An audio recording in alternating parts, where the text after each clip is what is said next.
our series for new spiders on disability services. These sessions are designed to enhance the first year experience for newly enrolled students by providing information that our students need to know, as well as highlighting distinctive programs that have summer deadlines. The Office of Disability Services works to ensure that those within our campus community who have disabilities or conditions are provided opportunities for full participation and equal access to campus resources. This mission reflects a commitment consistent and in compliance with federal standards and state regulations. It also underscores the importance of recognizing and promoting the student's ability and independence. I'm going to provide an approximate 15-minute overview of disability services, and then we can utilize the remaining time tonight for questions. Please feel free to place questions in the Q&A feature as you think of them throughout my presentation, and I will respond to them at the conclusion of my overview. Our staff consists of a director, myself, and the third full-time position in our office is comprised of a team of graduate student testing center proctors. I am pleased to announce that Dr. Cort Snyder has recently accepted the Director of Disability Services position with a starting date of May 16th. He comes to us from Duke University, where he has served as the Director of the Student Disability Access Office. He has more than a decade of experience managing student disability offices at the university level, and he has worked in both small and large college settings. He is a published scholar who examines issues that impact students, and he has a history of serving students in multiple capacities. Dr. Snyder has a deep understanding of higher education policy and cultural diversity, and has a solid academic background. He has extensive experience working with faculty and has creative ideas for improved education and training of faculty. Dr. Snyder is enthusiastic and passionate, and I am confident he will bring that passion and commitment to all stakeholders at the University of Richmond. As the Disability Services Accessibility Specialist, I serve as a campus resource for students with disabilities who require academic accommodation support. My main job duties center on the management of the Disability Services Academic Testing Center, as well as direct academic accommodation support. I serve as the primary disability services staff member regarding academic accommodation determination outcome decisions and management of academic accommodations through case management and faculty support. I am a current participant of the Ahead Start Academy, which is the Association on Higher Education and Disabilities virtual academy and mentoring experience for new disability resource personnel. I am also enrolled in the Disability Resource Specialist Graduate Certificate Program at the Northern Arizona University's Institute for Human Development. Our graduate student testing center proctors provide proctoring services for students with disabilities who receive at least one testing accommodation who opt into taking a test in the testing center in order to implement their accommodations. The proctors also provide reception for our office.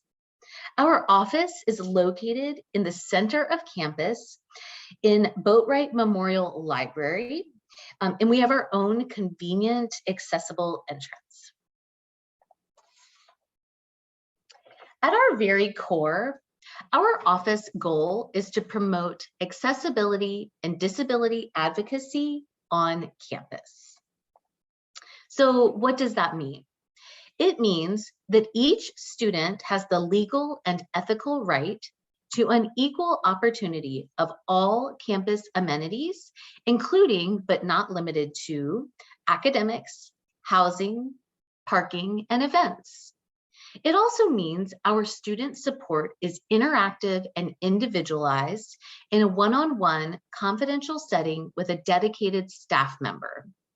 Additionally, the Office of Disability Services undergoes efforts to normalize disability on campus by mentoring student organizations, such as the Disability Student Ambassadors and our school's very own College Diabetes Network chapter, and we organize and promote campus-wide events.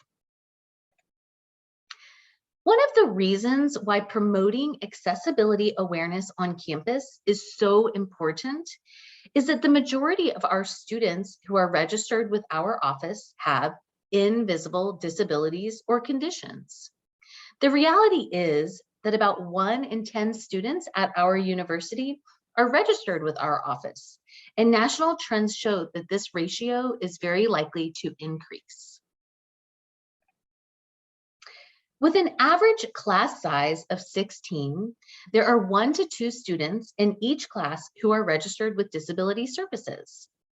It is vital for our campus community to know that disability is a broad term, including both visible physical disabilities as well as invisible disabilities, such as ADHD, autism, learning disabilities, and various psychological diagnoses.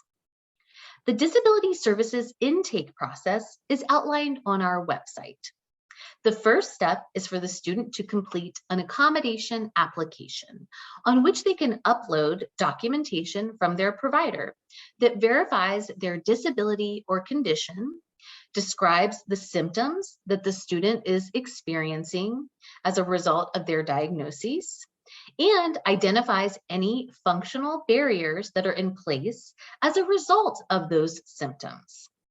For guidance about what documentation would be helpful for us to review, please feel free to visit our suggested documentation guidelines webpage available at disability.richmond.edu.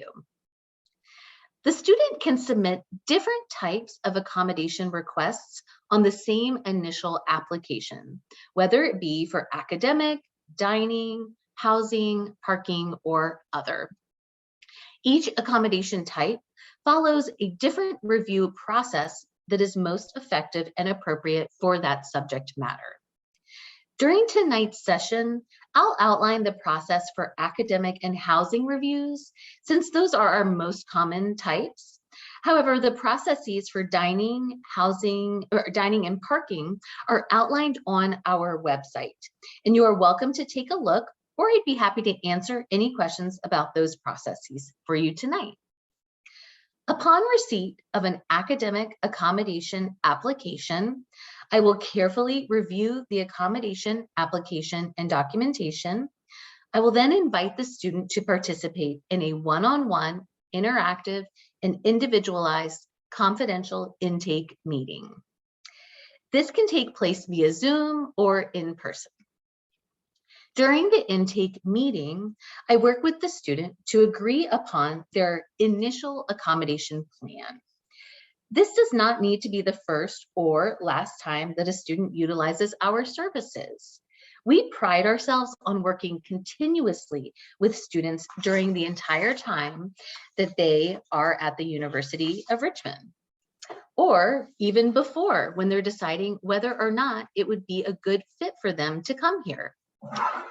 And I actually was just emailing with an alumnus this morning. So we also provide support for our students after they graduate. Students can log into the Disability Services student portal about 2 weeks prior to each semester to send their disability accommodation notice to their professors with just a few simple clicks. Upon receipt of housing accommodation applications, the Housing Accommodation Committee carefully reviews the application and documentation. The Accommodation Housing Committee consists of a Student Health Center medical director, a counseling center psychologist, the Director of Disability Services, and the Associate Director of Residence Life and Housing. They meet once a month to review and agree upon outcomes for all housing accommodation requests. I will now share some information that is helpful for you as a new Spider to know about what students can expect when working with disability services. We take confidentiality very seriously. Disability services features a student-driven approach, and we strive to provide timely, thorough, and helpful assistance to both students and faculty as they navigate accommodation implementation.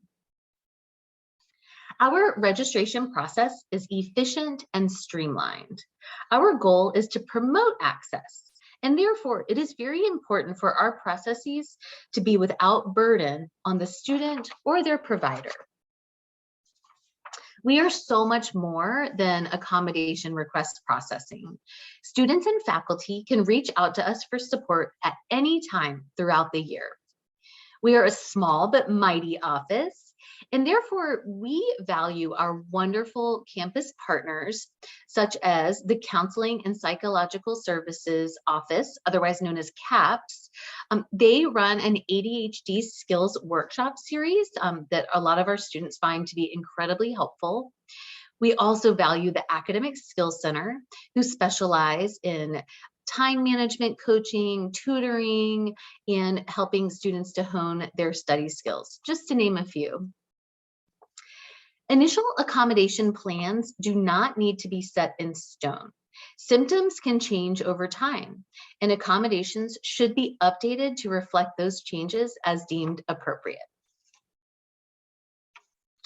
I definitely encourage you all to view the frequently asked questions section on our website that again is disability.richmond.edu. And I am happy to answer any questions that folks may have at this time.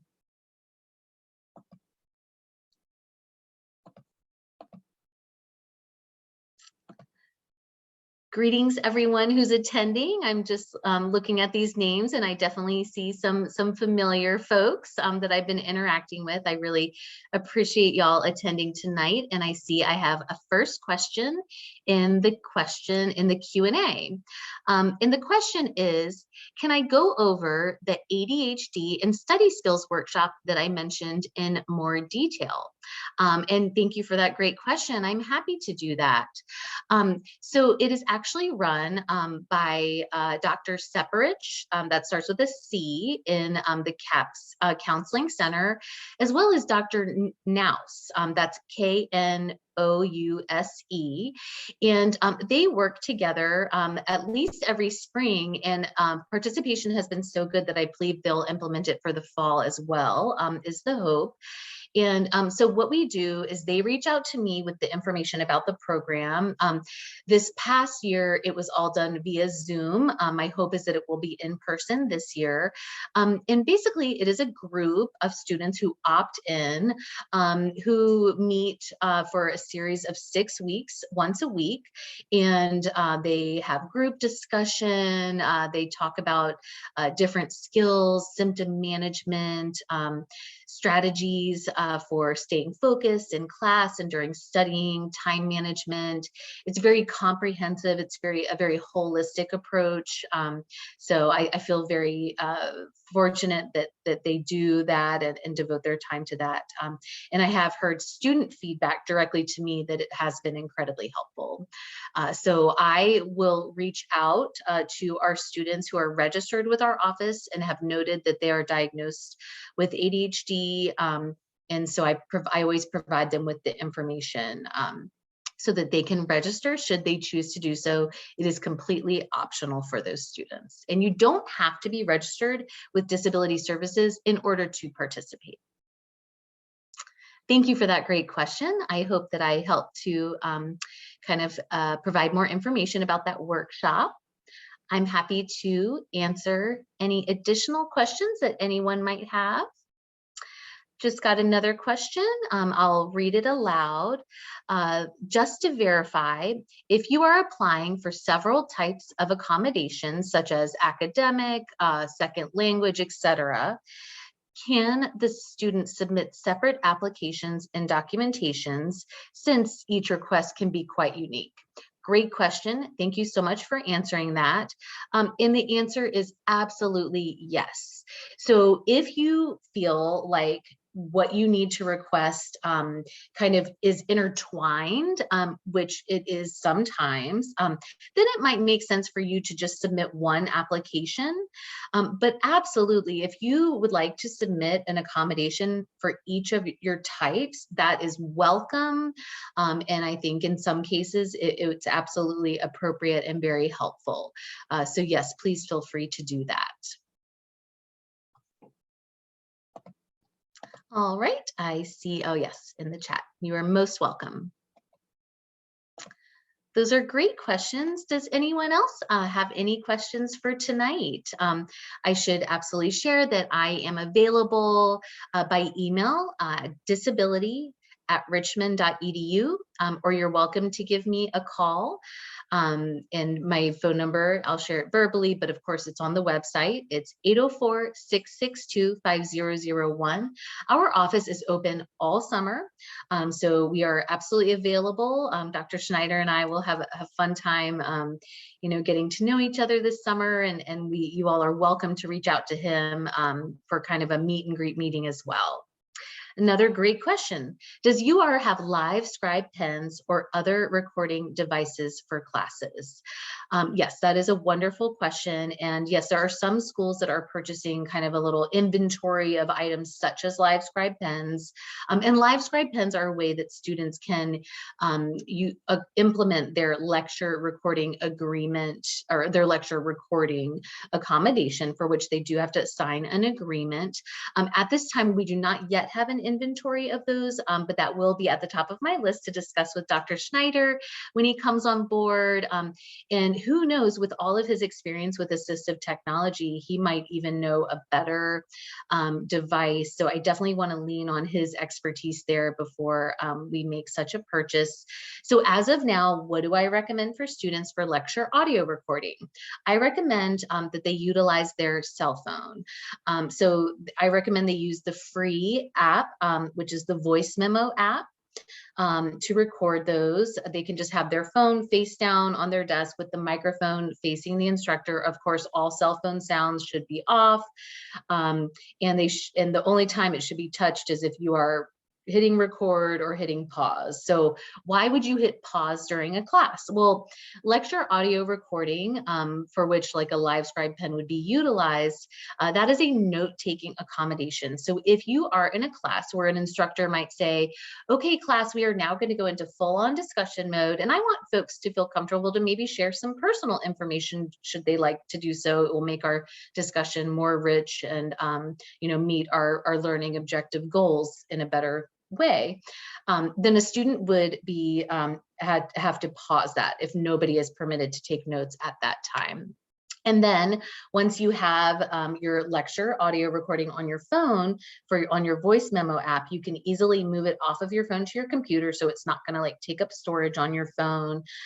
There's also free software that you can take the recording and change it into a transcript. So just depending on how the student best learns, they can read it while they listen to it, anything like that. So yes, great question. That is definitely on my wish list to get some live scribe pens that students can check out. And I mean, they are available for purchase on Amazon, but we certainly hope that we could be able to take that, that item off of a student's list of items to purchase. All righty, great question. Thank you so much. The next question is, I know that the preferred deadline for application is May 5th. Is it okay that some of my documentations from providers will be forthcoming within a week or two after that? Great question. And I know you meant May 15th, and yes, that's absolutely correct. And yes, that is completely fine. We do put recommended deadlines on our website just to kind of provide general guidelines, but my office does not have hard deadlines. We accept applications for all accommodation types throughout the entire year because our goal is to provide access. And the need for access for folks is not necessarily always on a timeline. Sometimes symptoms change unexpectedly, or sometimes somebody might have, you know, a little minor injury that we need to kind of put some accommodations in place for in a very timely manner. So yes, great question. You know, just the fact that you are in this session and the fact that you know of our suggested deadline shows that you are on top of your game, and I very much appreciate that, and we'll welcome documentation as it comes. Thank you so much for that good question. Any other questions folks have? Julia, there is one question in the chat. Wonderful, thank you so much. Great. So for diabetes related questions on accommodations and housing, where's the best place to start? Is there one point person? Thank you so much for that question. That is wonderful. And I hope you did catch that we do have a student run group that's the College Diabetes Network chapter. They have a lot of super fun plans for next year. So I'd be happy to get any student connected with them.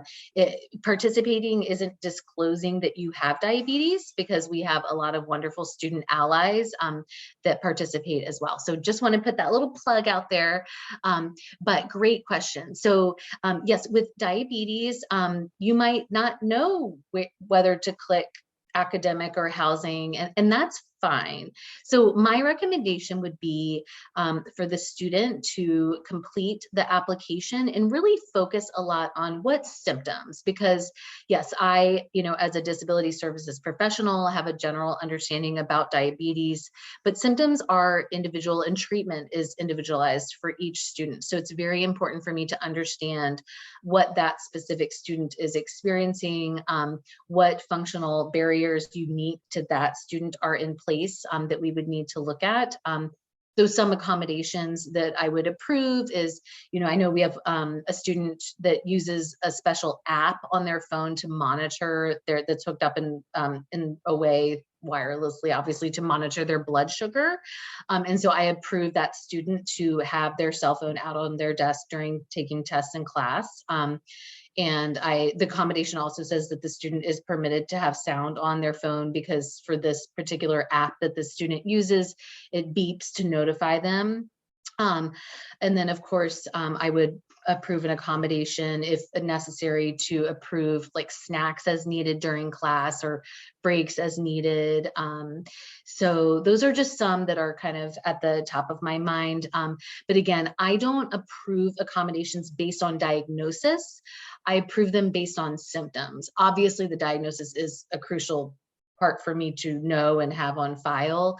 But because each student is so unique, I focus mostly on symptoms. So yes, I am the point of contact for that. And yeah, just go ahead and fill out an application, and don't worry if you don't know what boxes to check. Just do your best, and you know, that's why it's an interactive process. It's not just meant to be, you know, one way you submit information and then I look at what you approved. I will offer as well for folks that the most important part of the intake process for me is the intake meeting. So yes, I carefully review applications and documentation, and it's vital for us to do so and have that on file.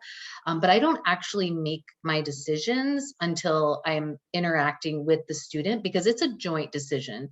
Each student is the expert on what their needs are and what is appropriate for them. And so that's how we come to those decisions. Thank you so much for that great question in the chat. Any other questions folks have? And Andrea and I have been working at the university for quite a number of years. And so we are happy, you know, if you just happen to have a question that's not specific to disability services and you want to throw that out there, please feel free to do that as well.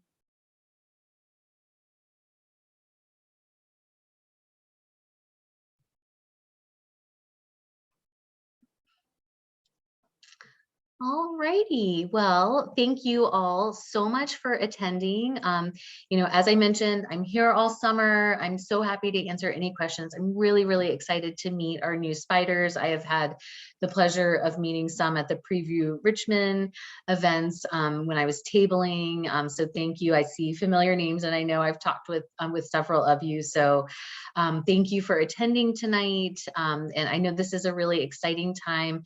Best of luck to each of you all as you continue to wrap up your senior year. Have a wonderful summer, and I'll look forward to meeting y'all.